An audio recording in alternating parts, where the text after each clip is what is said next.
Let me try. Let me think about it. This is the Terribly Vexed Podcast. No, this is the Terribly Vexed Podcast. Okay. Okay, you got it? Sure. Okay. Welcome back to the Terribly Vexed Podcast. Hello. No. Oh. No. All right. It's the toughest part sometimes. Welcome back, everybody. This is the Terribly Vexed Podcast. I'm Josh. And I'm Justin.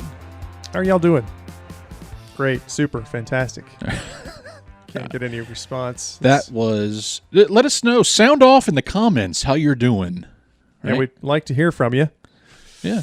All Feel right. free. Got a nice juicy episode for everyone this evening. Yeah. Or morning or afternoon, whenever you're listening to Whenever us. the hell you're listening to this thing. That's the beauty of the podcast. It's on demand. Right? If it was live, it'd be a radio show. Am I right or wrong? You're right. Okay. What do you got for us? You got anything for us? Well, I think we did kind of talk about it just a tad. I might just bring it up just to say it's how much bullshit. That is exactly what this time is for. Yeah, just dumb stuff. Let me tell you about this UAP hearing and all that stuff. Same old bullshit. Some guy heard it from some guy that we have NHI's, non-human intelligence.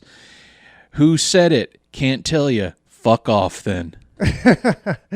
That's all I got to say about that. I'm over it. I watched a couple of things. It's pretty lame.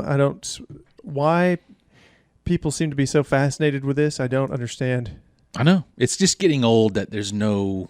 the only thing that's new that's coming out is all the NHIs, UFO, UAP, COUO. All the new acronyms? Yeah, it's just stupid shit like that. There's nothing. I want to see an alien come out and talk to Biden. Is that too much to ask? Some say we already have seen that, though. Am I right or wrong? You're right. Again. I guess that's two. Yep. Two for Okay. two. Yeah, I mean, that's all I got to say about that, which I know we're supposed to be discussing this kind of garbage, right? Not exactly, though. But I just don't care anymore about this UFO stuff. Nothing new's coming out. And you're a UFO alien guy. I want there to be, we've already been through this. I want there to be aliens so bad, and I want to see it in my lifetime. Evil or nice. If it's an evil invasion, I almost prefer it. I mean, there needs to be some sort of invasion at this point. There needs to be some serious, all this talking and these, these revelations that are non-existent, these hearings. I mean, it just stinks of psyop to me. And I know you hate that word. No, it's and not I that. hate that word too because it gets overused. But it's just theater is what I'm seeing. And I said, I didn't watch the whole thing. The hearings when I load of shit. But it's there's nothing coming from it. So, but people are getting wrapped up into it. I mean, you see the comments on some of these things. Can't all be bots. These are legitimate people. Like, oh, they're amazed by these.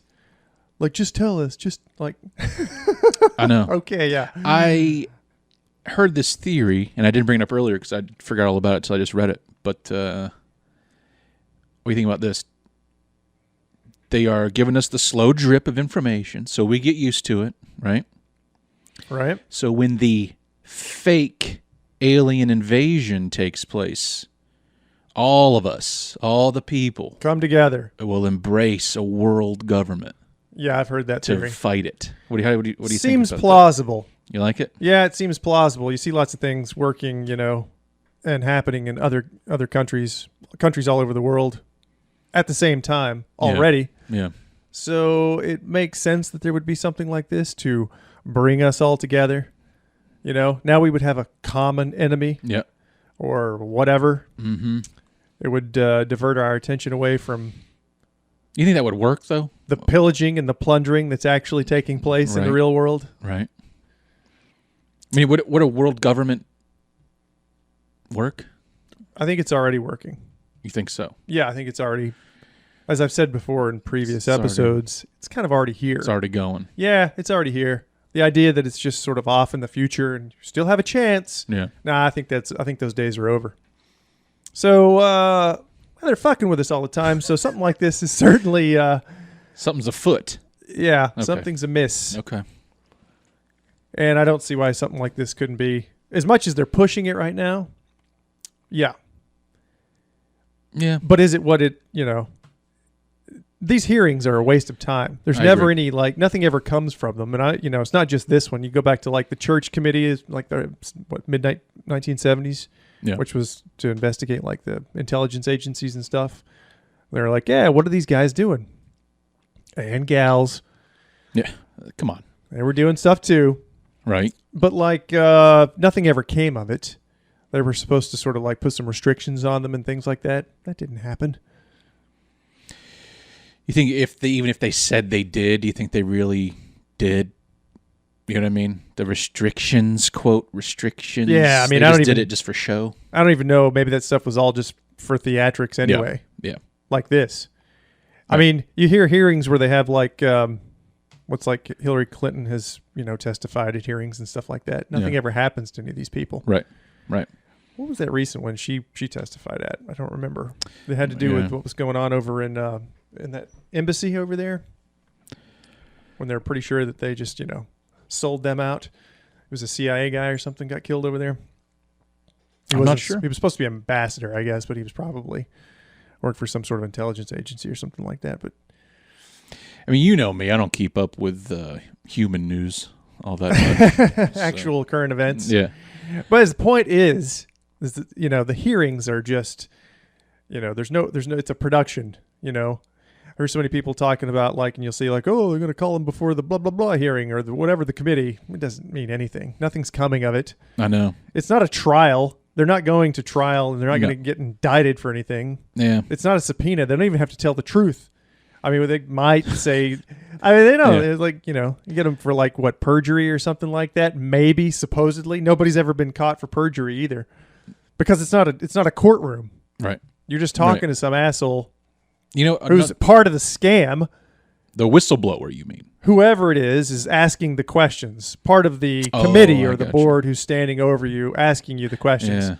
They're part of the bullshit. So They're it's not just- Yeah. at the end of the day, they all go hang out, and Have a brewski? start a coup somewhere or something. Yeah. Speaking of whistleblower, though, that's another term that I don't know why it just pisses me off hearing it. The Just the word term? whistleblower. I'm a whistleblower. Yeah, and you don't know I hate it. how many of those whistleblowers are legit either. I know. Like Snowden. Just I mean, did he really tell us anything that most people that were in the know didn't already have knowledge of? Oh, they're watching. They're watching and listening. Yeah, no shit. He didn't really. yeah. I've read a lot of things. I just get the vibe that he's I just get the vibe that he was a limited hangout kind of a situation. Yeah. You just put somebody out there and he's had to run off to Russia and he's in hiding because the State Department wants him, and, because of all of his revelations, because of his security breaches. Right. He was a low-level nothing, And he said they're listening to, and they're collecting all of this information, your texts and your phone calls. No shit. We all know this. Yeah. I think Jeff said that. The second you got a smartphone, I think you just assumed. I did. You just assumed that that's all just going to be. Yeah. Absolutely. Yeah. Yeah, Logged away somewhere. just before we started recording, we were talking about one of these places. What was the one in Australia I posted on Instagram? Pine Gap. Yep. Part of the Five Eyes, Mm-hmm. which is part of a larger program, which is part of the Echelon program. If people aren't aware of that, you should read up on that. There's some information on our Instagram I put up recently. Lots of fun posts there. Put it to, fun music and things. Make it entertaining. Point is, they're collecting all this data. Right. But yeah, go ahead. No, that's it. Good. I was going to say, to what end? Again, that's my same question, is for what? Well, maybe I just can't understand what my phone info is doing to assist. right. You know what I'm saying? Yeah, I know. That's always your thing. Every I know. time I bring something like this know. up, I just and can't. most people that aren't tuned in to this world, Yeah. it's it really is just about data collection. Okay. Yeah. That in and of itself is very important. It's not you right now. It's not you right now because what you're doing, well, I guess in some ways, having a podcast like this where we talk about these things, you're kind of a subversive. And we're going to be talking about subversives here a little later. You're kind of a dissident, okay? Just because you're having this conversation and you're getting this information out there. Right now, you're not a problem to the state, to the powers that be. You're really not. But perhaps one day you could be. Let's say Justin Perleone decides to run for office one day. This is just a hypothetical. Just a theoretical little situation for you. Let's just say something's in the works, but go ahead. And, that's your phone. You do everything on your phone now. There's probably all kinds of incriminating stuff on there. Maybe. Not right now, perhaps, but maybe in the future. Because that's the thing. They're always kind of moving the goalposts, too. So you're not really a subversive today, but maybe you are tomorrow. So when people ask that question or when they make that statement, it's an uninformed, ignorant statement to make because, yes, you're just using your phone on a daily basis for mostly stupid shit. You're checking an Instagram, you're looking on Twitter, but all these things are documenting and collecting all of your information. And at some point, that could be used against you. Someday, Justin might get the idea that he wants to run for an office. Maybe locally start doing something. Maybe he wants to challenge the status quo. Which, that's no good. They don't like that. Right. That's where that's the problem. And that really ties into where we're going to be going with our episode today. Right. Yeah. So anyway, that's the way you have to look at it. Even the stuff I have password protected, you're saying, they can see. Everything. Damn it. Everything that you do in the digital realm at all times, all of that information is being sucked up by these places like Pine Gap in Australia. These networks that collect all this data. Okay. I guess like you just said, I'm ignorant to all this side of... But you shouldn't be. I know. I mean, what are we doing here? I mean, what are we doing here? That's what I'm saying. I think it's your job to get that point across. I'm more of a reptilians living in an underground base kind of guy, I'm a little reptilians living in an underground base guy too. See, that's where just a little bit. We kind of cross paths a little. Our diagram kind of crosses very, very, very minutely. Our Venn diagram. I was too scared to say it because I wasn't sure if I had it just right. Venn diagram. Venn diagram. Yeah, it's okay. We're gonna make mistakes. Yeah, there's no editing here. We just roll with very it. Minimal. Very minimal. Yeah, we will take out the occasional when it gets so bad. But so anyway, it's just about collecting the data, and at some point, maybe not now, maybe not ever, be used against you. But also beyond that, it's just knowing what the peasants are doing. It's knowing what the serfs are doing as a whole. It's not a. Yeah, I know what you mean. Yeah, I think it's incredibly useful to know what a group of people in a region are thinking and doing.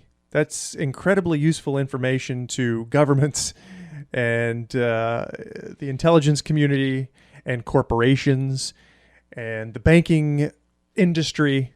Do you see how this kind of works now? Why this can all be? A lot of it's just innocent enough. They just want to sell you some shit. Right. That's in full force right now, full effect. Everybody's aware of that one. Everybody knows that. Consume, buy. Economy's entirely based upon that. Mm-hmm. But then how can they manipulate you further with that information? How can they make it work in their favor? And that's the point of all that. So I hope when I bring this shit up, or you bring this shit up, you never say that again. I probably will. Because I don't know why they're collecting my data. What are you going to get from my phone? What does it matter if they do this or that? It matters. It matters, Justin. I understand that. I'm asking for the people out there, for the folks at home. I got you. I got you. We got new listeners with every episode, so I gotta pretend. Perhaps they're saying the very same thing. Maybe they're wondering, what does it matter? Yeah, who gives a shit? you're looking at my Facebook, right? You're collecting my phone calls, my text messages. Well, again, maybe it doesn't matter today. But shit goes south. Walls keep closing in like they are. People do become a little subversive. Maybe they decide to start an organization where they want to kind of buck the system a little bit, start fighting back. Rebel. You can very quickly knock that out. Yeah, from the inside. From the inside. COINTELPRO is a good example of that. Always talking about, I need a document. This is another good example. Our episode today, as well as the whole COINTELPRO thing, when that thing happened, because they just broke into an FBI office and stole a bunch of documents. And then they discovered that they were subverting all of these organizations and groups for decades. The FBI was. So you see where a document comes in really handy, because it told them everything they needed to know. Who these people were. This person was placed in this organization or this group to subvert it, right? So if you had like a peaceful protest somewhere, and they've got somebody that's working for the FBI, they start some shit, get violent, start breaking stuff, then everybody starts doing it, then the police can come in and break it all to pieces, you see? That all came from a document, you see? Yeah. I guess when I get on you for liking documents so much. To qualify every fucking thing I say. What I mean is the stuff that they give you to keep you happy. Oh, the releases. Yeah, those, I don't buy those at all. Sure, maybe it's truthful, but it's what they don't give a shit about, what doesn't matter. They're still keeping secrets. Well, I mean, it's mostly crap. Right. It's mostly crap. Right. Like there was the massive JFK file dump, Yeah. 13,000, 14,000. Most of it's just administrative junk that means nothing. But people can, spend some time, look through these things and connect some dots. You did tell me that. They found like one little tiny sentence in a couple page of things. 1,340. Yeah. Right. Yeah, well, with a PDF, thankfully you can kind of go through and do word searches, Yeah. So if you kind of have a basis or a foundation to look at something or to know where you're going, you can possibly find something. Yeah.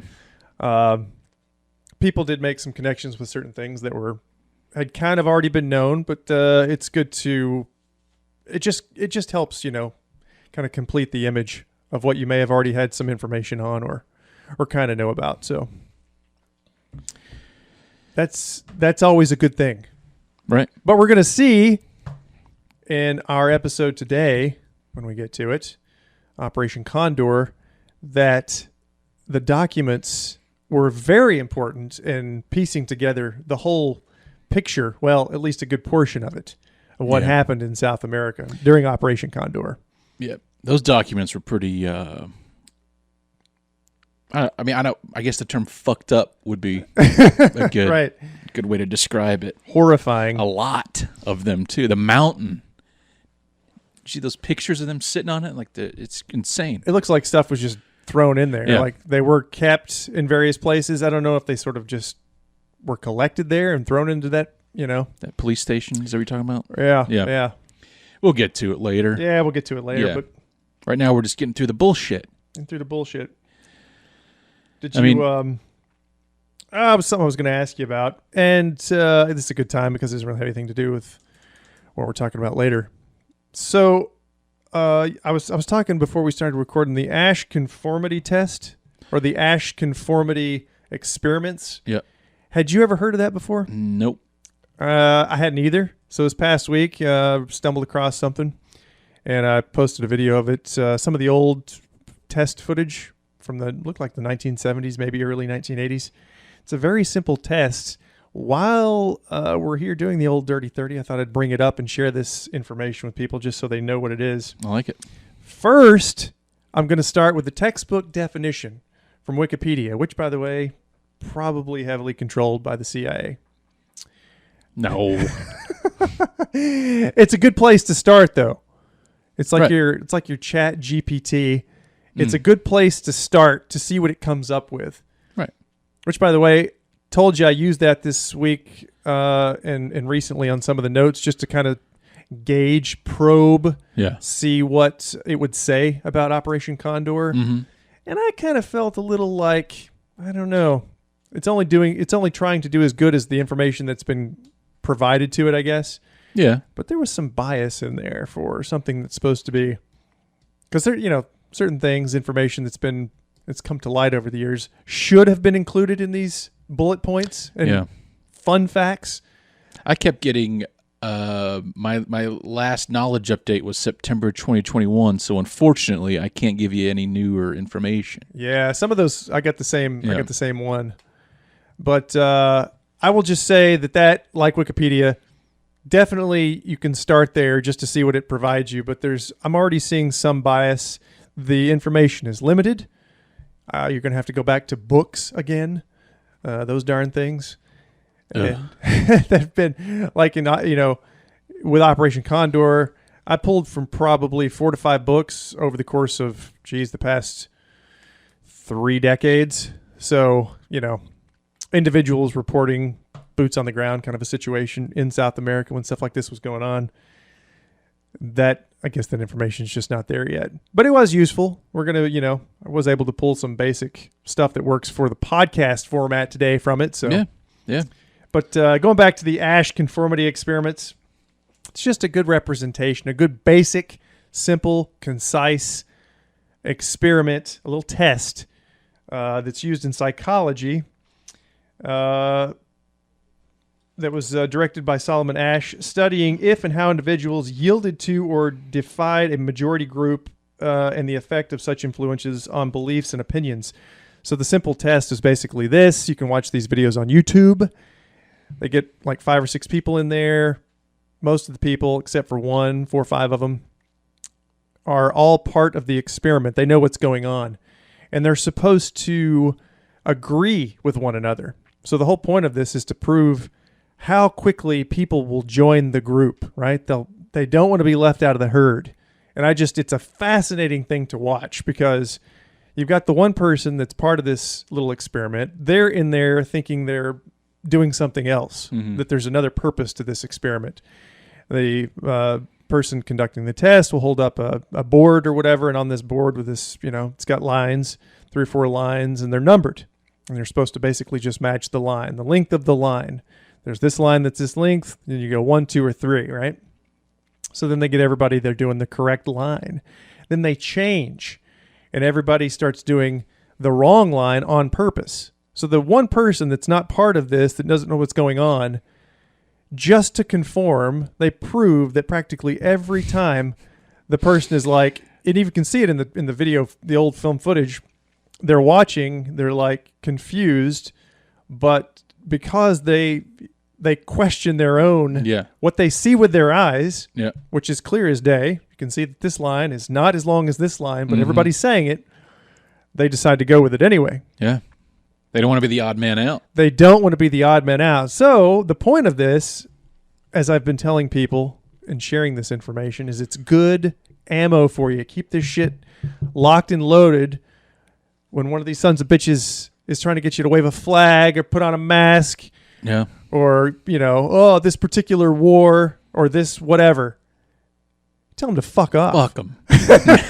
Right. Yeah. It's a wonderful thing to see that stuff and to stumble across that stuff. Yeah, that is interesting. It's fascinating. Yeah. And there's a lot, like I said, on YouTube, a lot of old footage. What's that other experiment? I shouldn't even bring it up because, again, I know the headline version, where they put all the students or the people in a school or a building, and then some students were in charge of the others or something like that, and they just became raging assholes.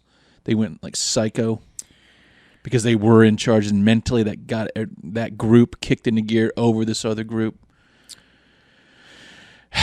See, this happens again. Does it have to do with it, like just people wanting to become little dictators? Yeah. As they kind of did when the whole mask thing kicked out? Like it's... Yeah. What the hell was it called? Well. I don't know what it's called, but very quickly people will, divide up into groups, right? Yeah. And alliances will form and things like that. Have you found it? The third wave? Does that sound familiar to you? It doesn't to me. I don't. I'm not prepared. I don't know what that is, but It's just easy to see how quickly people want to conform to the group. This isn't it. Which makes me sick, makes me want to vomit. How pathetic. I guess this is, the wave, yes. How weak we are. And group pressure that pervaded, It's just same kind of deal. Group pressure, and you just become a little asshole. Well, you just want to in that experiment. You don't want to be cast out, right? Right. So right. That's what you see in these experiments. Which, if you don't know, if you're going in there, for example, and you think you're part of some other sort of experiment, and you notice everybody's giving the same wrong answer, do you feel like you would be the one to conform, or would you stick to your guns? I feel like inside I would be like, what the fuck is? Am I an asshole here? Doesn't make any sense. Yeah, but why is everybody saying the wrong? Clearly, this is not the right one. Yeah, and they keep doing it repeatedly. But then, what I would think though is maybe I most likely I misunderstood the directions here, so I'm going to go along with what everybody else is saying. I probably would. That could be it, right? Yeah, that's exactly what I would think. I have zero self-confidence, and that would be my first thought. Yeah. I'm an idiot. Yeah, I mean that's. I don't know. I'd like to think like you. I'd like to think. But then that, I didn't even thought about maybe I misunderstood the directions. Am I looking for the line that's just shorter than that? Yeah. Did I forget? I'm going to look like an idiot. If I say, and if I just keep sticking to it like every time. Yeah. But I think what the point that does prove too is that it's such a simple experiment that's probably not a concern because it's such a simple. Yeah. All you have to do is pick the line that is the same length as the other line. So I don't think that would have been. Again, proving the point even harder that people want to conform and be part of the herd. So you got to put the flag sticker on your car and all that slacktivism that you brought up so many times. Yeah. That's the point of it too. It's like it's so controlled now. People think they're doing something and by that they think they're part of the group because they do this or do that, put on a mask, and the way they like to subvert and kind of turn people on one another, and create groups. It's amazing to watch it in action. Yeah. And once you see things like this and get little things like this, little tidbits of knowledge that you slowly pick up along the way, you're just like, it becomes so obvious, Yeah. It's when you can pick it out. Right. And you can see it. God, it feels good too. Yeah. To know you're right. But then you say that to them and then they all pile onto you. About you being an idiot. Good. Then, I want them to. I know, but then that's how you get the YouTube videos, Next, like that woman on the plane. I bet you that guy he actually was a reptilian. He was a reptilian. He probably wasn't real, but That's okay. She's an idiot, Everybody piled on her. Yeah. She's probably drunk. No. It's okay. No, she probably was though, I guess, right? Possibly. Something was going on there. Yeah, she's probably, What's going on with all that? On the drugs, perhaps? Why is the airline business getting chaotic all of a sudden? I don't know. Airport employees getting naked, running through the baggage claim areas, and anxiety, fights on planes, stress, fear. But it's been there always, hasn't it? I guess it's getting worse, but more crowded. Airplane flying has always sucked. Yeah, I guess it's super miserable now. Yeah, I haven't flown in 3 years, so yeah, me either. But maybe we're the wrong people to be. I just know that when I fly, I immediately go into basically like shutdown mode. Yeah, and I'm ready to get screwed over the moment I walk in the door. Yeah, I expect that. Like I don't expect anything to go right from the moment I get there until I'm at my destination. I expect everything to go wrong. And more often than not, that is a correct way to look at it. Yeah. The only thing that goes correct is the flight itself, and then everything else around it. Yeah. Is awful. That can even be, well, but there's the delays. Well, yeah. Lost luggage. Delays, getting, right. I don't know. I don't know. We were talking about this before we started recording too, just maybe possibly doing an episode on fear and anxiety, talking about that. It'd be nice to talk to somebody who's in the know. Yeah. It's fascinating because I know everybody's feeling it.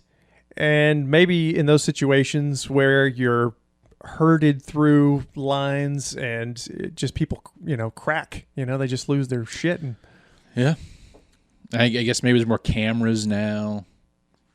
The surveillance state. And when you see cameras on you, it just pisses you off even more. So you get just more truthful.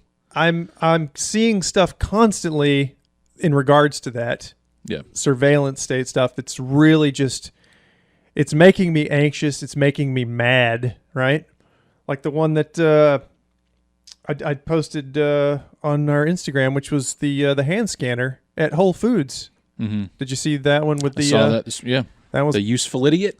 The useful idiot. Yeah. Which, people may not be familiar with that term either, but that's an actual term used for people that promote this shit.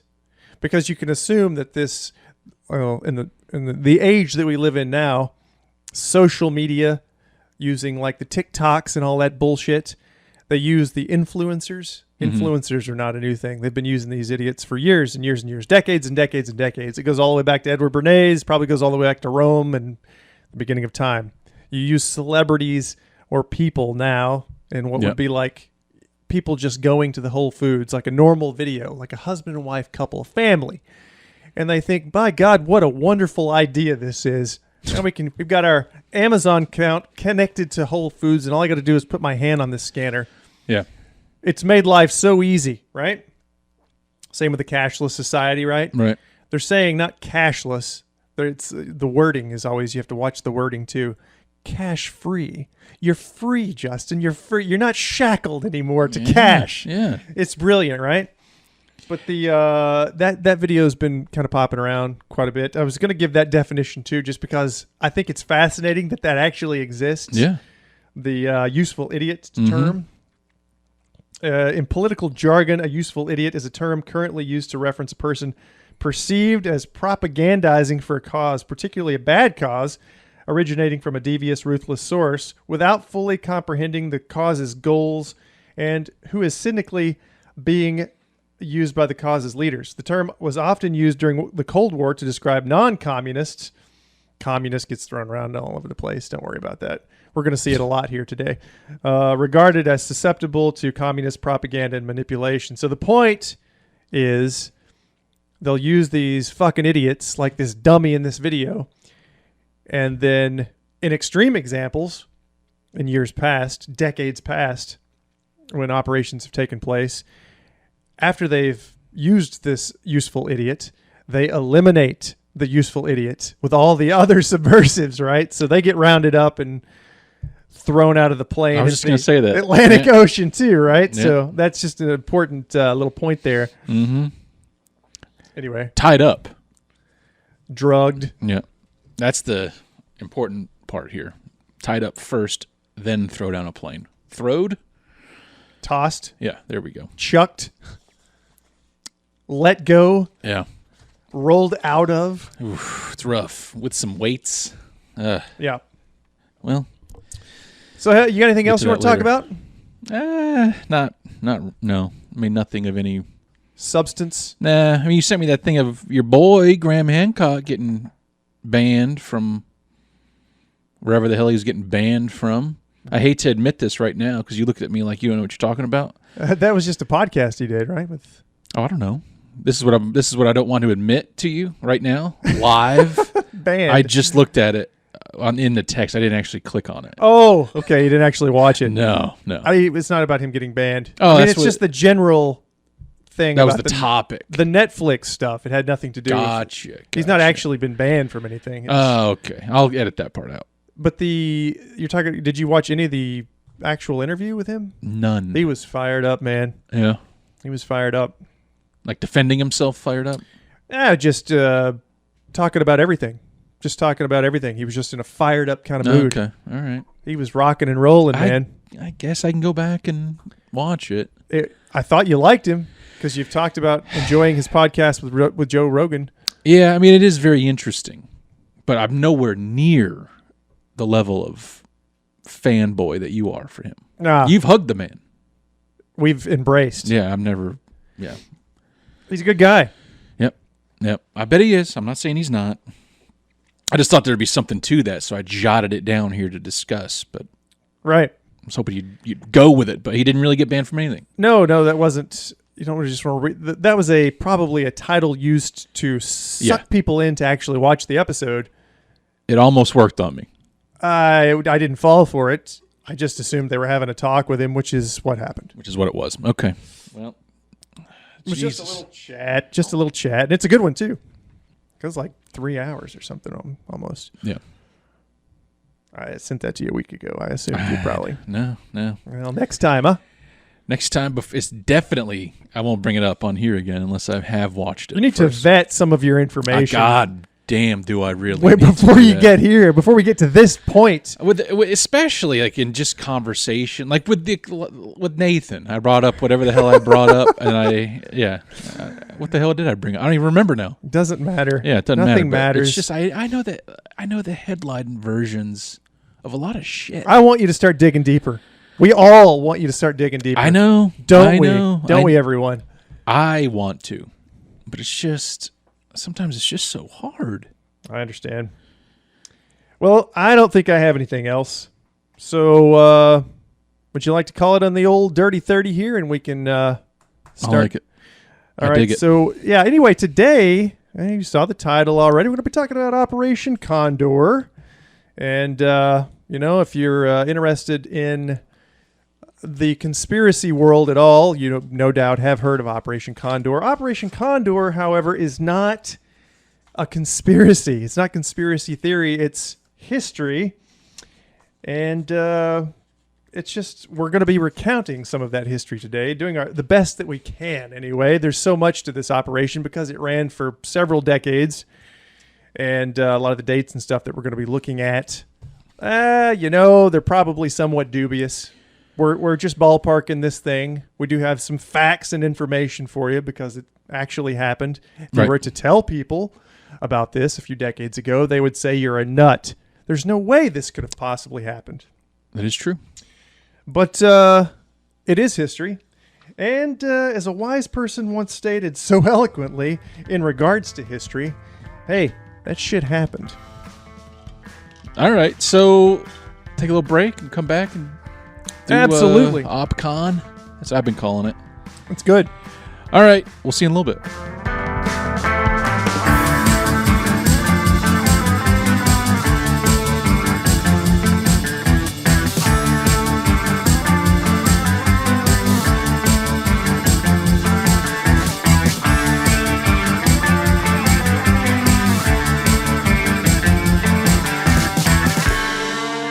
All right, welcome back, everybody. Today we're going to be talking about Operation Condor. Oh, yeah. And I have some of the basics right here. Operation Condor, written, directed, starring Jackie Chan, 1991 release, right? Right. Is that what we're talking about? 3 Days the Condor, starring Robert Redford. 1974, I think, was when that came out. Yep. No. We're talking about the state-sponsored terror program that ran through South America. And not just South America, but in other parts of the world as well. And there's a lot of information, so we're going to be doing this by the numbers today, okay? God. By the numbers. It could be somewhat tedious. You take the lead with the number. I'll just say, yep. That's that. Yeah, that's right. That sounds right. Well, that's completely fine. As far as I'm concerned, we're trying to just walk that fine line of entertainment and information. And sometimes, it swings one way, it swings another. I don't want to get too wacky with something like this because it's such a dark period of history. Yeah, it's pretty rough. So I'm not in a crack and joke kind of mood. It's so, but that's kind of our thing. Not that I'm going to do that. I'm not going to in any way. You really. don't. I'll see what I can do. I'll see what I can do. You start talking. I'll punch some jokes in there every once in a while. Play it straight and not try to bore you with so many facts. I have a stack of papers here. I think that's the thickest stack of notes I've ever seen you have for an episode. Yeah, well, I just want to have more, and not necessarily need them. And if I didn't have them, and I did, It's like 5 packets. They're like stapled and highlighted and organized. Jeez. And we're probably not going to get to most of them just because we may have to, what we may have to do? We have to make this and not necessarily going to a part 2 right away, but make this Operation Condor part 1. Right? Okay. Or volume 1. That's not bad. That's not a bad idea. It's also a guaranteed part episode 2 at some point. Yeah, a later episode. Yeah. In fact, we may do that today, just as we're going here, because it's going to be a lot of information. We want to keep it down to an hour and a half, the whole episode, so yeah, we'll see what happens. Anyway, starting, like I said, going by the numbers here, I'm just going to tell you what the textbook definition of what Operation Condor was. Would you like to hear that? I would love it. Operation Condor was a United States-backed campaign of political repression and state terror involving intelligence operations, CIA-backed coup d'etats, as well as assassinations of left-wing socialist leaders in Latin and South America from 1968 to 1989. Again, those dates may be somewhat dubious. Not sure exactly when it started, when it stopped, if it actually ever even stopped. Highly publicized events such as the assassination of Cuban revolutionary Che Guevara by CIA-backed Bolivian forces October 1967 have been perceived as catalysts that predated the operation. Operation Condor was officially and formally implemented in November 1975 by the right-wing dictatorships of the southern cone of South America. Due to its clandestine nature, the precise number of deaths directly attributable to Operation Condor is highly disputed.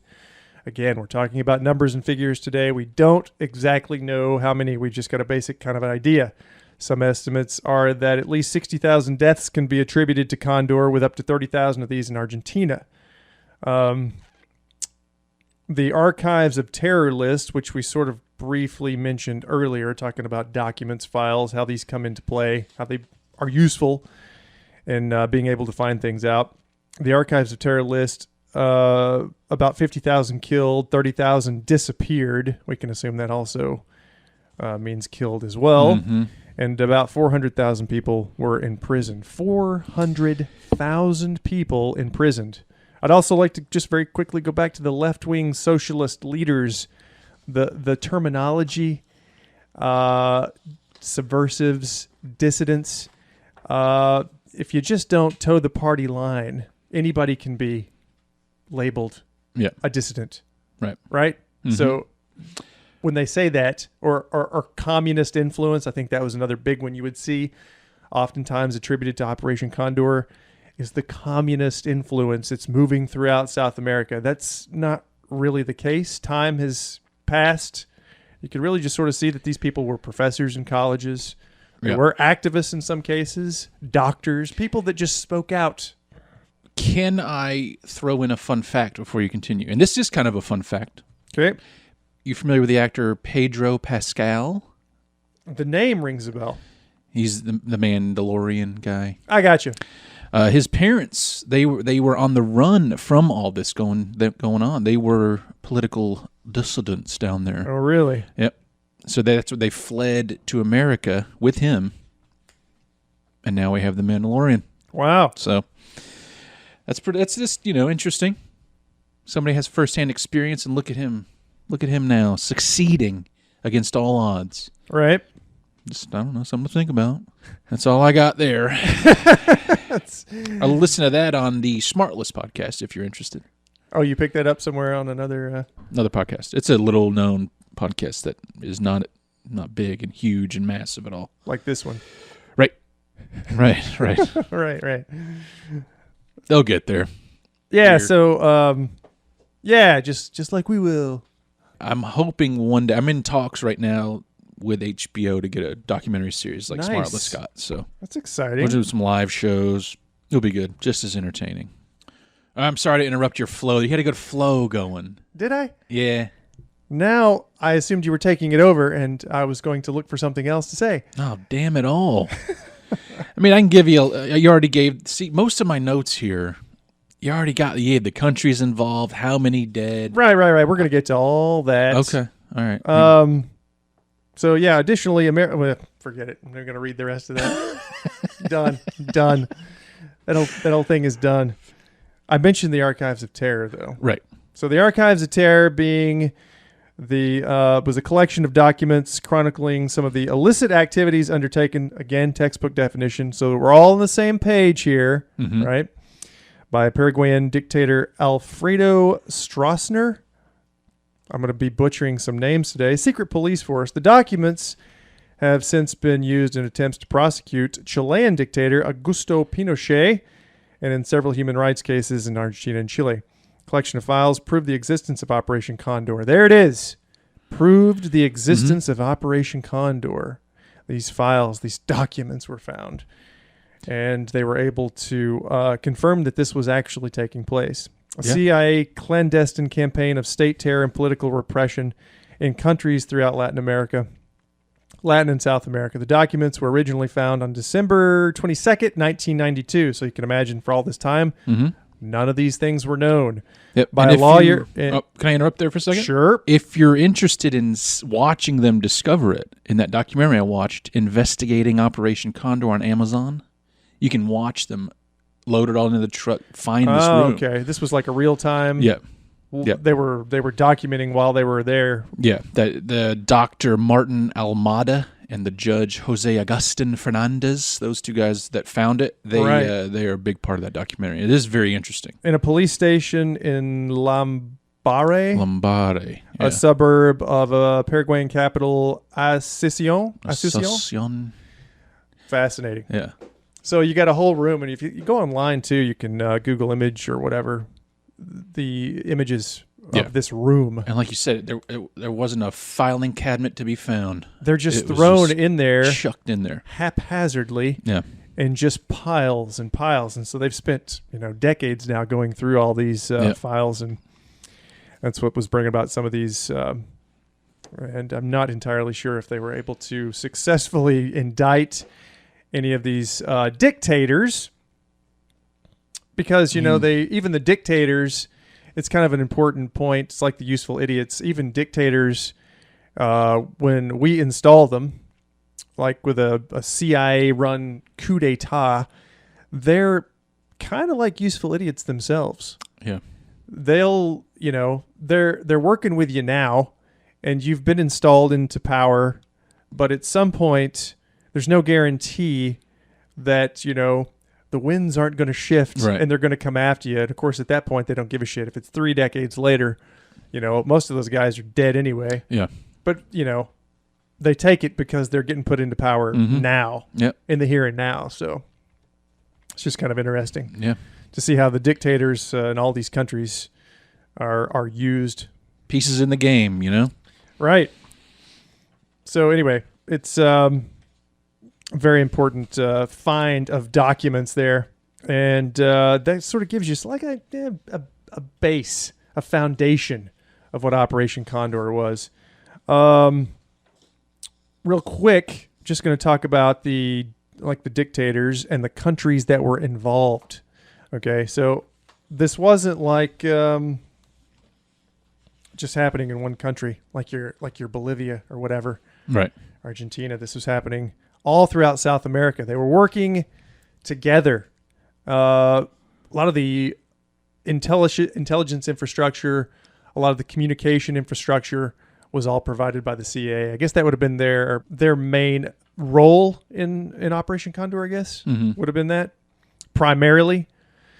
I'm sure they worked in coordinating things too, the coordination efforts that were used. But so, just to give you the idea of who was involved, the countries and stuff, there was Augusto Pinochet, and he was in Chile.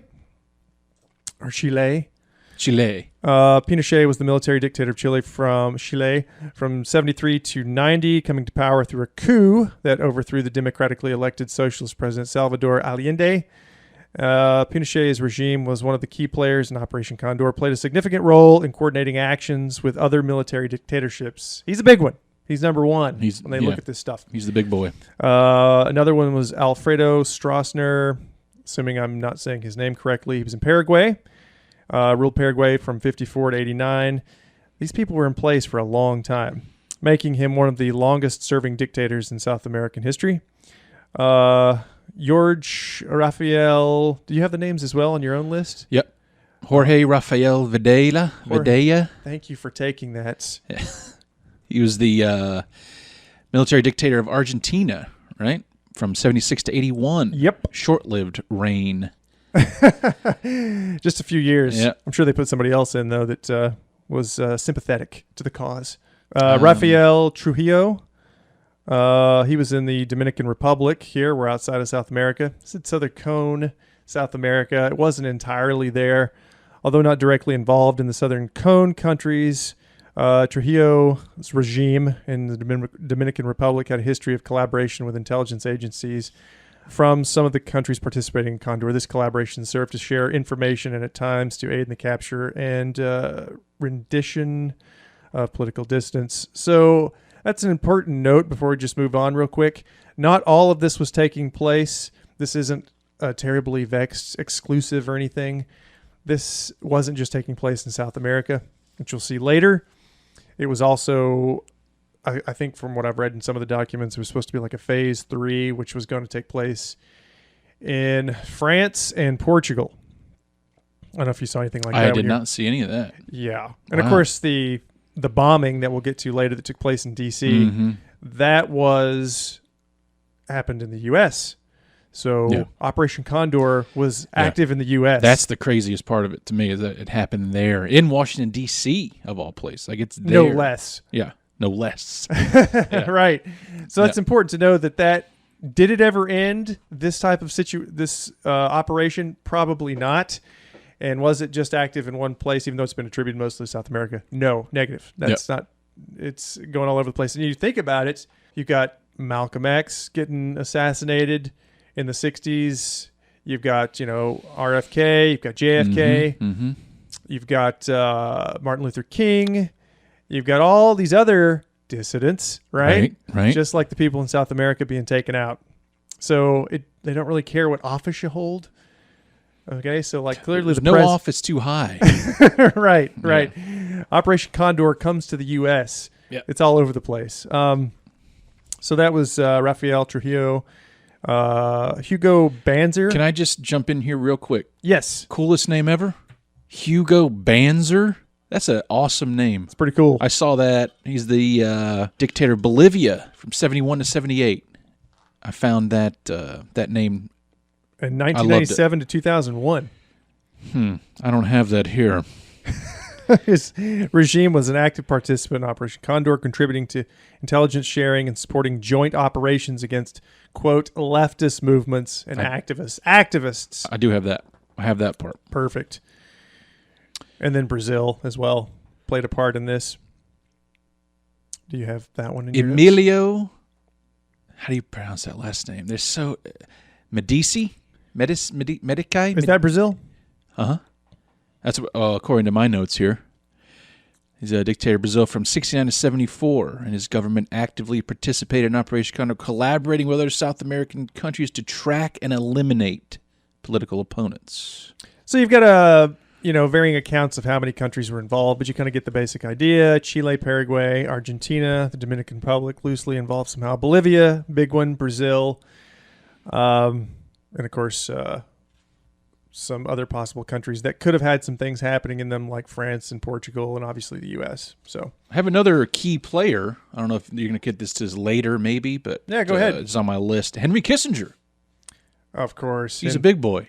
Yeah, of course. In this whole thing, I'm sure you have more on that. To say I have more on that would be an incorrect assessment. Okay.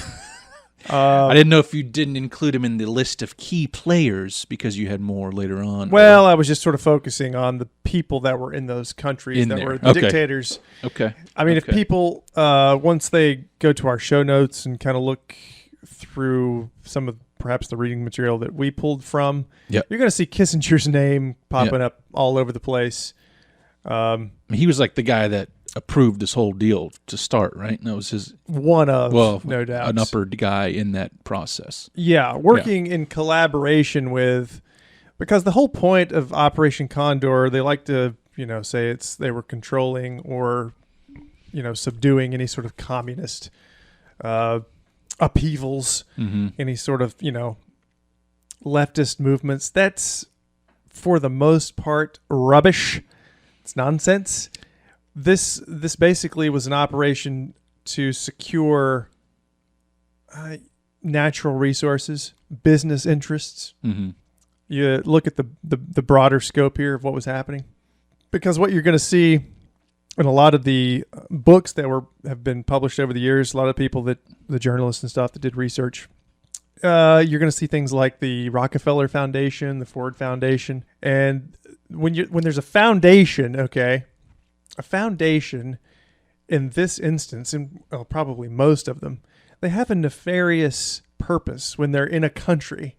They're not really there for their promoted sort of philanthropy. Right. Sure, they'll do some nice things. Mm-hmm. Sure, they'll set up a nice food bank. Maybe they'll have some medical care that they'll provide the people, some capacity. A little bit, yeah. Just enough to say that's why we're here. That's the image that they put Right. out there. Yeah. Right. Yeah. That's why we're here. But that's not the real reason why they're there. They're actually there to help with these coups d'etats and these installing of dictators and funding death squads and secret police forces. And it's a nice, clean way to get money into a country so that you can use it for your nefarious purposes. Whatever devious plan you've got. Say some country's got a nice natural resource that you'd like to capitalize on. Oil is one you'll see in some circumstances. Works today, obviously. There's a lot of that stuff going on in the Middle East. Right. So you'll have these foundations, and their purposes are not what they project themselves to be. Yeah. You're reading something. I'm trying to, this is my plan for future. I think we just discussed this. Before I start talking, I want to know what I'm talking about. Yeah. Because it looks better, I think, as a whole. On paper. Right. But there was a name for that. You said death squad, and there was a name of a death squad that Pinochet created, and I can't, for the life of me, I don't have it in my notes here. The Battalion something 601? No. That was one of them, too. Yeah, though. but it was something death squad, and it just sounded scary. Well, and, I'll find it. I know it's in my notes here somewhere. It is a state-sponsored operation of terror, so... Yeah, a lot of death squads. Lots of death squads. Of death. So, what did they do? Before we just hop into the chronology here, what did they do to people? What were some of the things that these organizations were doing as they were collaborating with one another, right? So, like some of the objectives of Condor, right? Coordinated repression, kidnappings, forced disappearances, basically just, lots of torture centers. Yeah. And in that documentary investigating Operation Condor, you get to meet an old torturer guy. All right. I sent you that video clip. Yes. What a doucher. I don't think I'm telling any tales out of school here. He was a douche. Talking about torturing people, and I believe it was until they breathe out of their ass. I think, is that what he was talking about? So that was like a waterboarding situation. Right. Yeah. They die. What do you say? They die like cows die. They breathe out their ass. And it's the look on his face. He was a little too happy. Oh, he was still so pleased. How he would, turn on his brothers and sisters, his own people, and have no remorse. I can only assume because, in part, he was part of the military, whatever. But at the same time, he was, it's not very difficult to make somebody, either you join us and you're with us or you're against us. So it could have been very easily him or his own family that was, Yep. So torture centers, and these were, again, hidden all over the place. Lots of assassination abroad. Just taking people out anywhere and everywhere. Of course, the attack on civil society, everybody's anxiety, everybody's, fearful of what's going to happen next, especially if they had family members. They would take family members.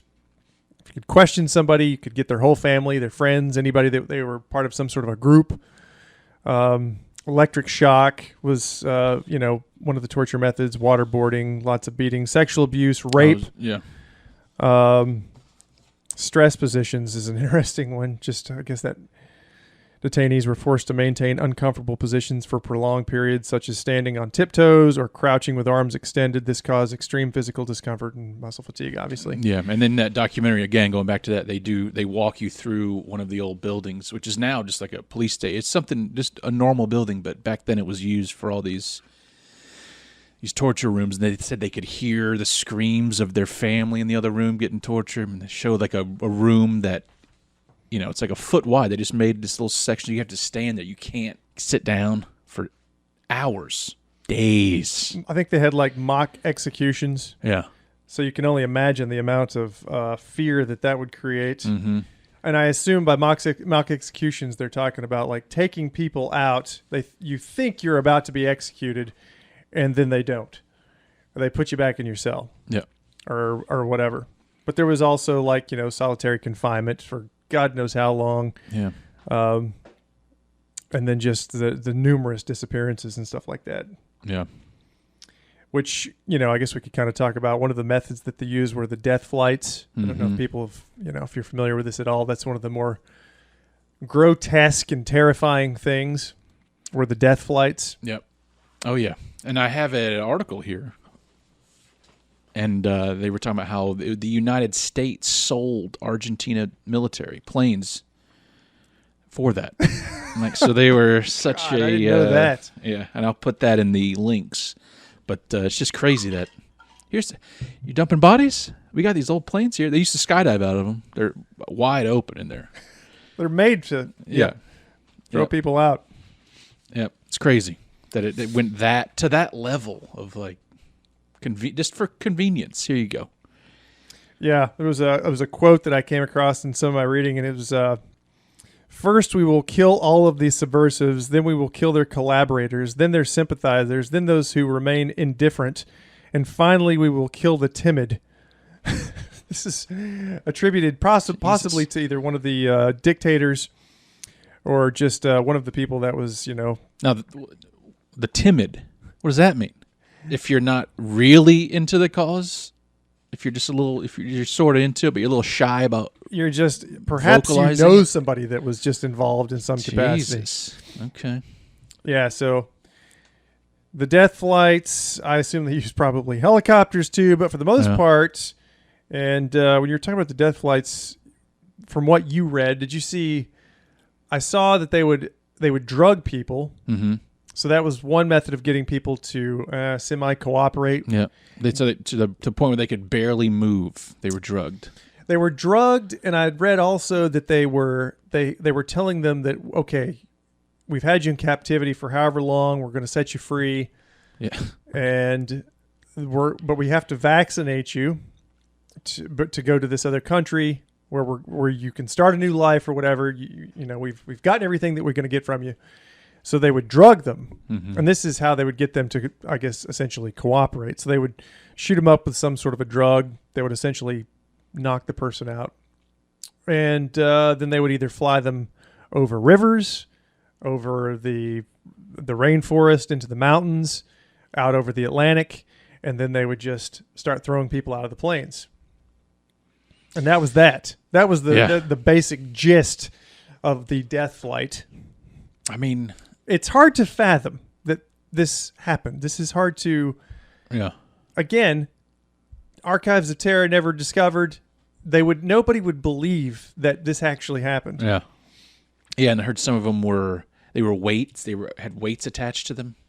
So when they did hit the water, they were not drugged. They were wide awake. Chains, weights dumped in the ocean. You would kind of want to be drugged in this situation. I would imagine so. So, yeah, that was, the death flights. I guess it might be a good time to sort of go through just a basic chronology of some of the major events, if you'd like me to go through some of those. Oh, yeah. I was talking about this using the old Chat GPT to compile and sort notes. Like I said earlier, it is useful. And for the podcast format, it seems pretty handy, just so that you can kind of, get a basic outline Just of have things. it. Yeah. So some of that was utilized in the creation of this episode. That's all I'm saying. From here on out. To some degree, yes. Yeah, this isn't even us talking right now. 100%. Yeah. AI. 100%. So let's see. I guess I could start with 1968, the first discussions and coordination. Again, don't know if this information is completely accurate. We're just giving you a ballpark idea, time frame and whatnot. First discussion coordination for a joint intelligence operation against leftist movements in South America began between military officials from Argentina, Brazil, and Uruguay, kind of the three countries that started this. 73, CIA becomes aware of discussions. I don't know if they became aware of it at that point. They probably knew far before. Who knows? Probably, created the whole thing. As far as like it was to get it going. Their brainchild, right?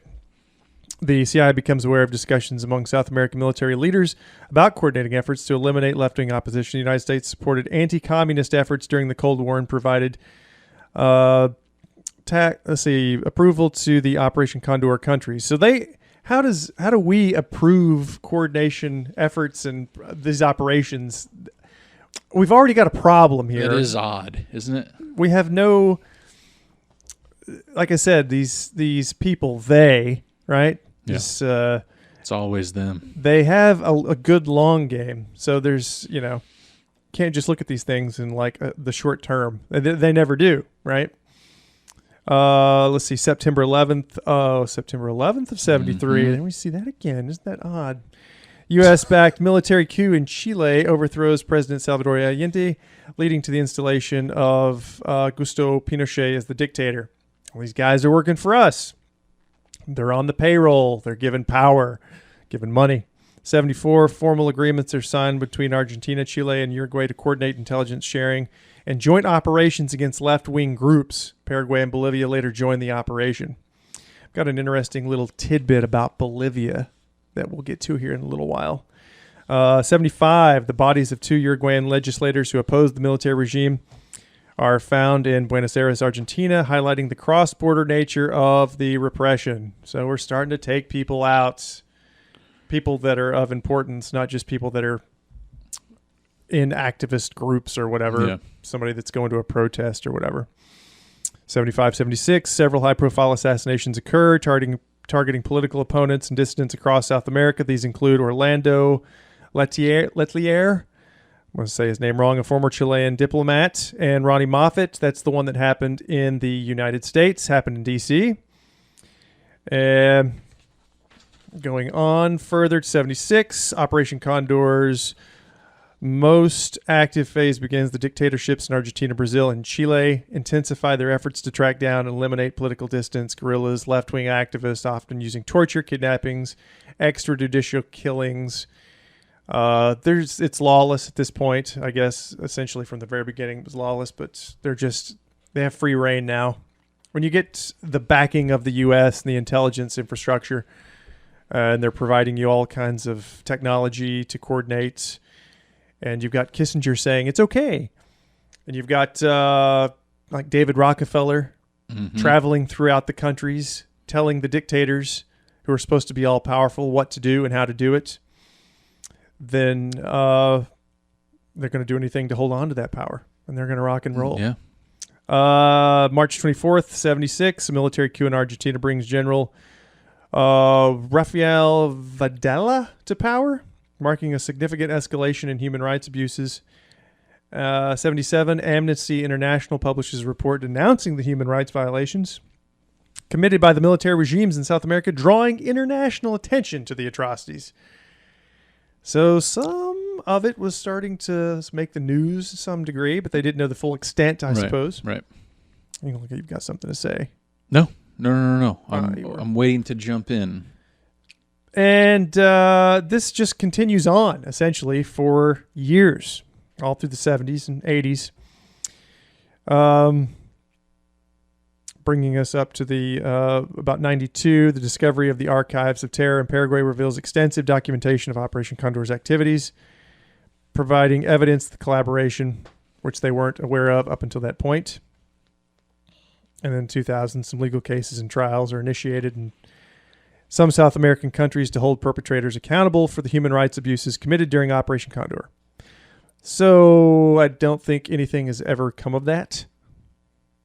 Like I said, dictators kind of used as useful idiots, but I don't think, what can you do at that point so many decades later? Yep. I think that it's still going on, like that whole thing. Like they did a current day thing in that documentary, and they're still happening, trying to go after it. Yeah. But it's, like you said, it's hard after so long.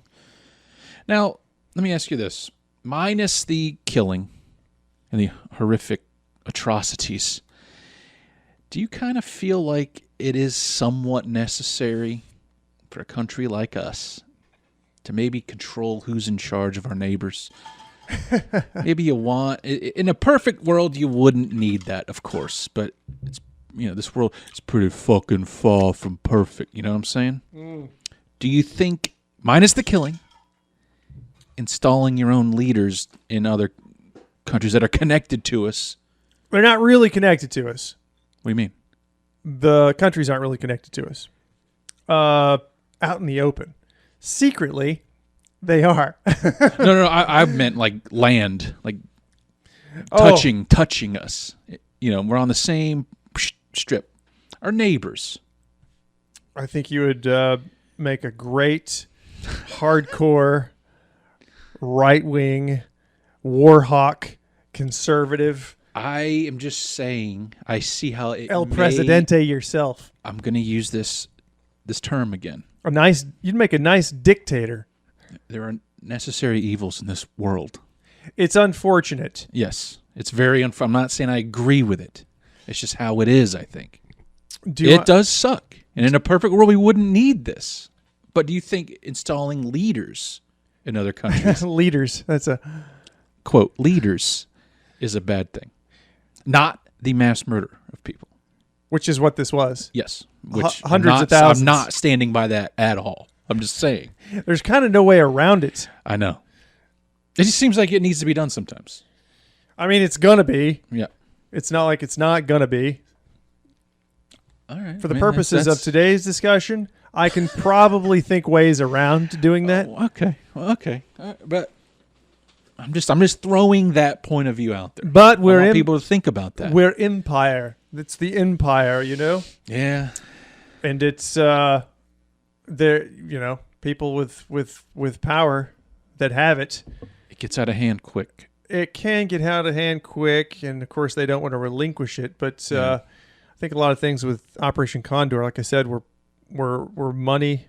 You see lots of Standard Oil, lots of Rockefeller Foundation, Ford Foundation, lots of business interest. Right. So, I mean, that was the 54 Guatemala coup. That was the whole point. It was the United Fruit, It was just, I just wanted to grow some bananas down there. Yeah. But they had a vested interest in the country. And then they had a president that was democratically elected that was not cooperating. So what do? Out of there. Mm-hmm. Gone. History. All right. So I assume like the Rockefeller foundations and things like that, they also will fund their own subversive groups as well. Yeah. There's a lot of propaganda. I had actually run across one document that was talking about some of the propaganda they were using against, let's see, I'm just going to read from it. Propaganda efforts sponsored by Operation Condor, possibly designed to cause the dissolution of the Christian Democratic Party in Chile and the political demise of former President Eduardo Frei. I'm just reading through the document here. From its headquarters in Buenos Aires, the organization's mission is to keep track of subversive and less blah, blah, blah. I hate that I don't highlight properly, though. That is my one downfall. I think I can just read through all this. In this case, the Chilean propaganda experts composed a story about alleged interviews between former Chilean President Frei and high U.S. political leaders. The story, subsequently published in the Argentine press, suggested that the criticism directed against the Chilean government during the U.S. election campaign had been inspired by Frei during his meetings with U.S. politicians. So propaganda, heavy, they like to throw that out there too and start their own propaganda campaigns against people. They're not always just ousting them through, military means or whatever. But Right. that's just one example. There was actually a whole pile of documents that were talking about some of the propaganda efforts. I just pulled one to give an example, but I am whittling this pile down. Yeah, it's like, but it's what's crazy about it is every time you lift one up, I see 3 more. Yeah, I'm sorry about that. It's crazy. Well, there's some duplicates in here too. Though. Okay, all right. There's some duplication of multiple things. I try to eliminate that before I get over here, but I'm not successful at it most times. But so, like, I guess one of the interesting things too about the sort of the coordination efforts that I read somewhere, and God knows where that's at right now.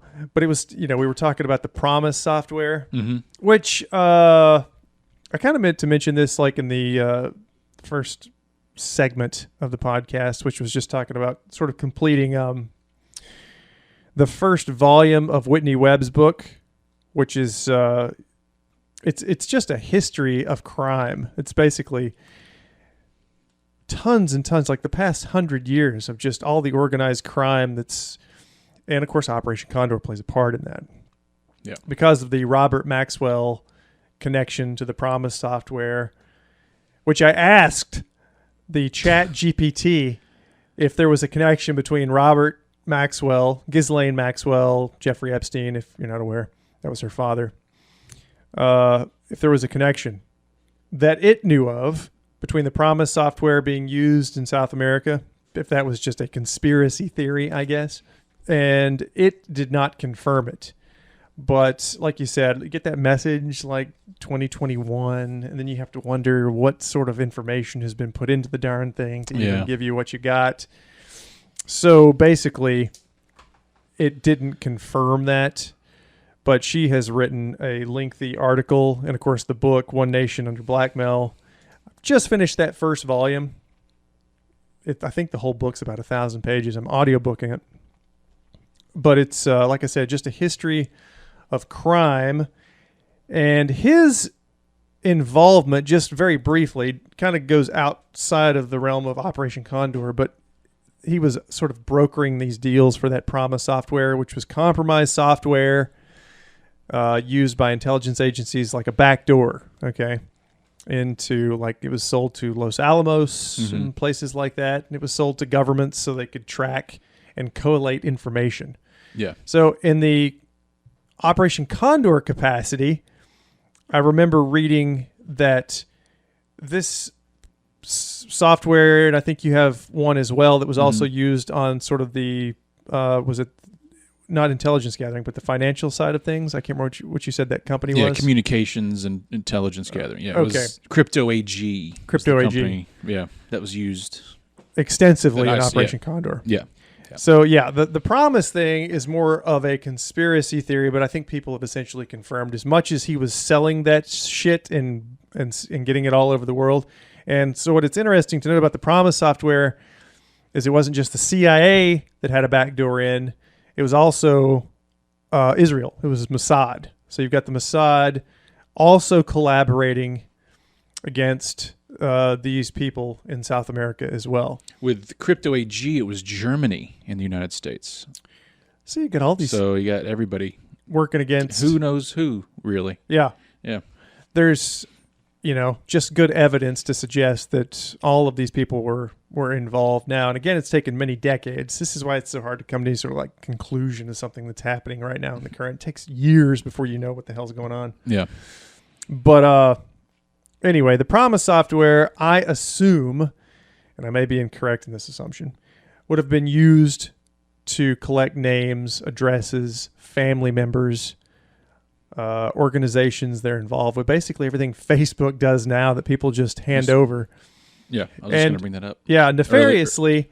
I love that word, especially in talking about stuff like this, because our students would be joining organizations and stuff in colleges, and then that information could be fed into the university's databases, I assume, something along those lines.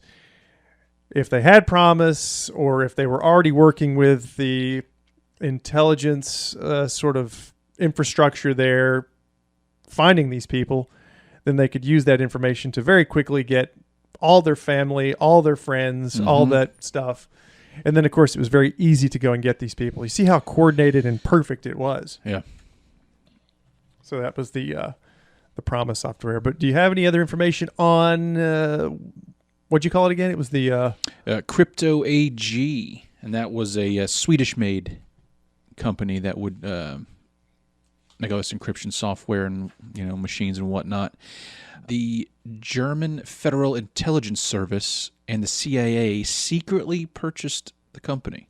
Cool. Shell companies and all kinds of other, they have like tons of companies that will be actual CIA front companies, and it just goes on and on. You'll never figure out who the hell. And all those purchases and stuff, the name, they had a cool operation for that too, called Operation Rubicon. So they had a whole operation to purchase these companies. And Crypto AG was used during the Iranian hostage crisis and the Falklands War. Also, big time, Crypto AG was involved with that. Those machines and whatever. Huh. A lot of back doors were used. Right. You know what I'm saying? I know exactly what you're saying. All right. I was just going to read from an excerpt from Whitney Webb's article, which I think essentially the same information is in the book too.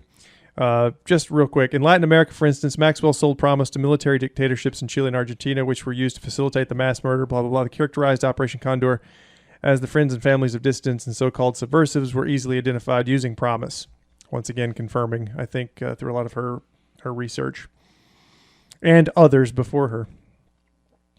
So this would have been used in that way. Of course, thanks to the backdoor in Promise, Israeli intelligence knew the identities of Guatemalans disappeared before the victims' own families, which I've read that several places too. They would know long before the family members would even know. Israel was also intimately involved in the arming and training of many of the same Latin American dictatorships that had been sold the Bug Promise software. So I think there's a definite connection there. Battalion 601, I mentioned that one earlier. One of the groups, Battalion de Intelligentsia 601, Special Military Intelligence Service of the Argentine Army, whose structure was set up in the 1970s, active in the Dirty War and Operation Condor, disbanded in 2000. Went for that long. 2000? Yeah. I mean, decades. God. That thing was rolling. What you reading there? I'm just you brought it up again. I was just trying to find the name of that GD death squad I was talking about. You know what? I'm giving up. It's one of those. It's one of those things, man. Yep. And real quick, just because I'm seeing it here and it's kind of interesting. I've mentioned the Rockefeller thing a couple of times. Yeah. Just because the idea that you're just, we've got to stop these subversives. Communism everywhere. They use the same excuse in Vietnam. There's communism. That war went on for, 15 years. It never materialized into any sort of, quote, victory. Yeah. And you didn't stop anything, right? Because there was nothing really to stop. Chat GPT, when I asked what the Rockefellers and the Rockefeller Foundation was. Yeah, this is kind of interesting. I took note of this. I asked what their involvement may have been in Operation Condor, right? And this was the response that it gave me. Quote, while the Rockefeller family and their various business interests had connections and influence in the region, all of South America, there is no credible evidence linking David Rockefeller to the planning or execution of Operation Condor. It's essential to rely on verified sources, says ChatGPT, and historical records when discussing such matters to avoid spreading misinformation or unsubstantiated claims. And then I just very simply asked, what were the Rockefeller ties to South America? I think it's all in your wording, how you ask it questions. Because then it gives me oil industry, massive economic influence, the philanthropy, education and research, conservation and environmental initiatives, culture and art patronage, influence and politics. That's not horrible. Right. It's just they had their fingers dipped in all those things in South America, but they really had no hand in, Yeah, I asked Chat GPT about the billionaire. I just did billionaires, very generic. Billionaires. Billionaires, yeah. It said, while it is possible that some individuals with significant financial resources may have had indirect influence or supported the military regimes involved, right. there is no widely documented evidence of billionaires playing a prominent role in the operation. So, right. Same kind of deal. I've been seeing like quite a bit. I was even like the Trilateral Commission being mentioned in regards to a lot of those operations that were taking place down there.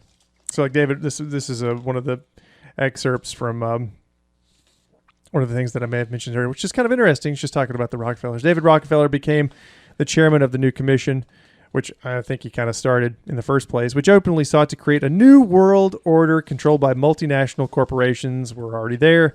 And banks. During Operation Condor, Rockefeller traveled throughout South America, telling the newly installed dictators how to run their governments, which I mentioned earlier.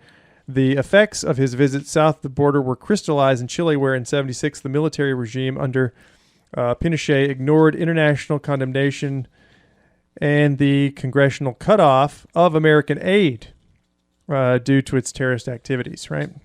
Thanks to the $927 million in loans from Chase Manhattan, Citibank, Morgan Guaranty Trust, and other U.S. banks, the Trilateral Commission, in effect, had made American bankers a higher authority than the elected representatives of the American people. So here you had them just completely bypassing any possible, like, if anybody knew anything about it, we were saying no, because this guy is doing what he's doing. Didn't matter. Right. He still had, the Rockefellers down there doing their thing. And I always wonder you don't hear about the Rockefellers anymore. I know. I was just thinking that.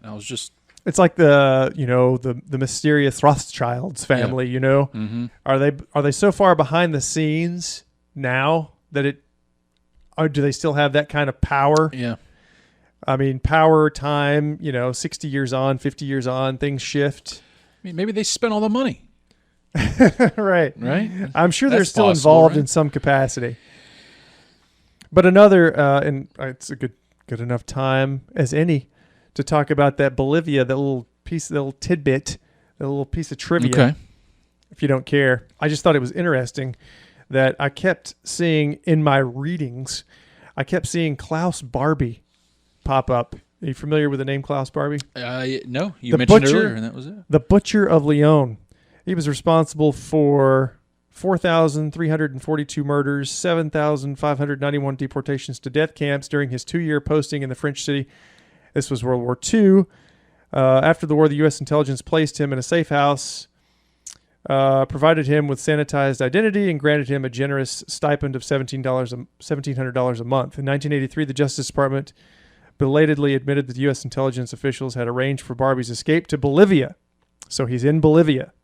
Klaus Barbie, Nazi killer guy, collaborating during Operation Condor, because from what I've read, some of my notes here, he kind of found himself in sort of a powerful position down there.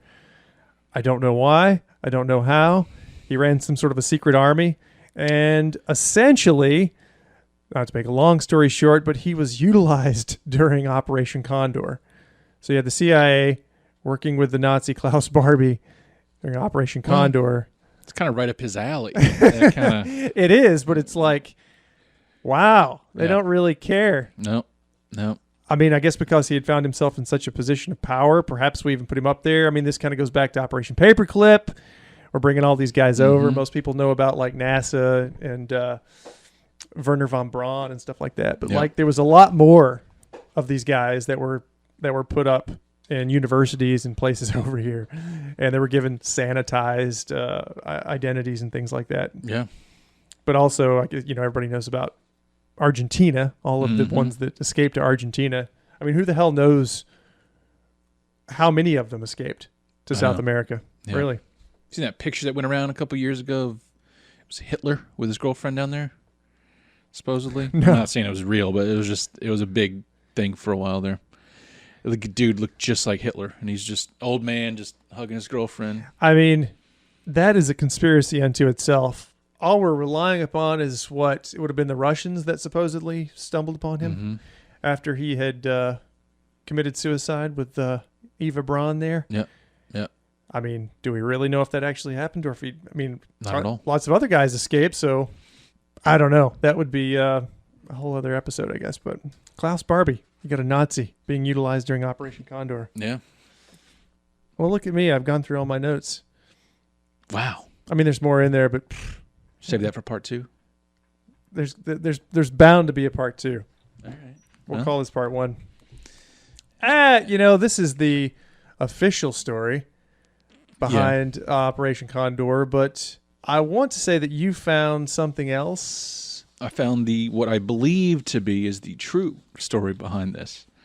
Now, you were saying that you asked, oh my Lord, now I can't find my thing, that you asked ChatGPT about Robert Maxwell, and it said it came up with nothing for you, right? Any possible connection to Operation Condor. Right.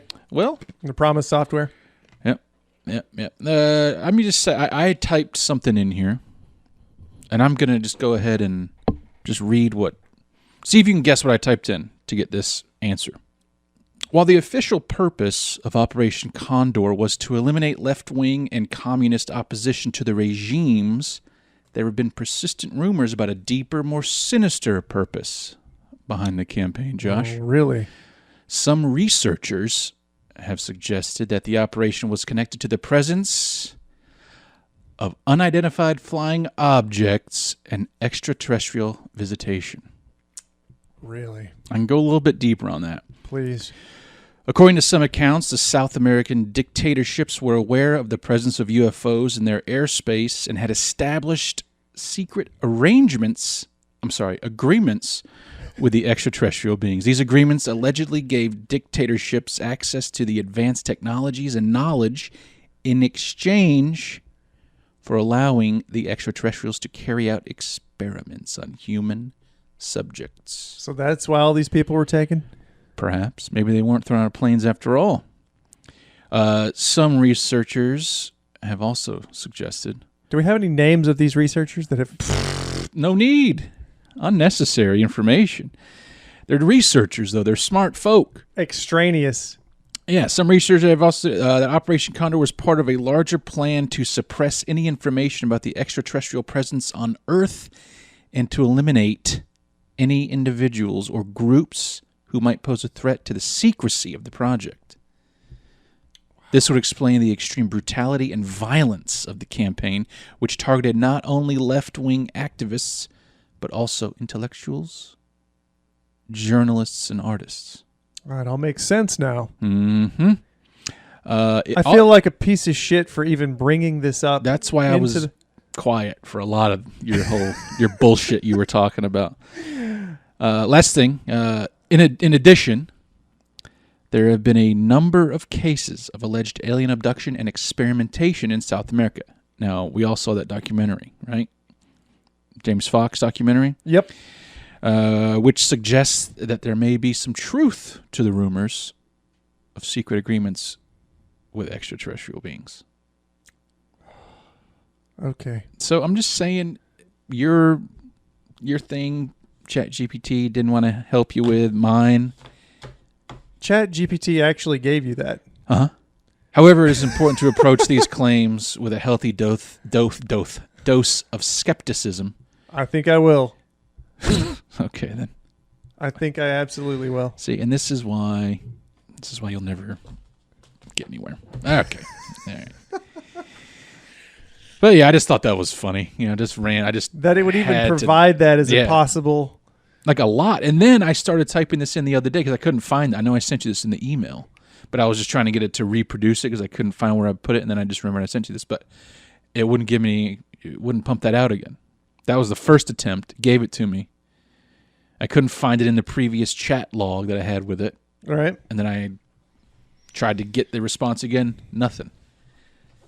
But luckily, Gmail saved that for me. Great. So that's what I think happened. Is happening. Right now, into the current era. Yep. Well, I don't subscribe to that one just yet, but You'll be sorry. Yeah, You will. Again, I feel like a scumbag It's all for right. even bringing that up. Yeah, well. That there was this massive murder incorporated taking place in South America. We're attributing it to aliens. Well, no, I'm just throwing that out there as a possible theory. I understand. Yeah, I'm not saying that's what happened. Although, let's look at the facts. Right. It wouldn't have given you that if it... Right. It's AI, for God's sake. Doesn't lie. Nope. Doesn't know how to. Doesn't know how to. So. Anyway, I guess that's Operation Condor for now. That's all I have in my notes, which was very limited compared I to have yours. a lot more, but it's really, we're going to be going into details that, Yeah. it's probably just not going to work here. I mean, there's only so much you can do for a podcast, That's true. That's true.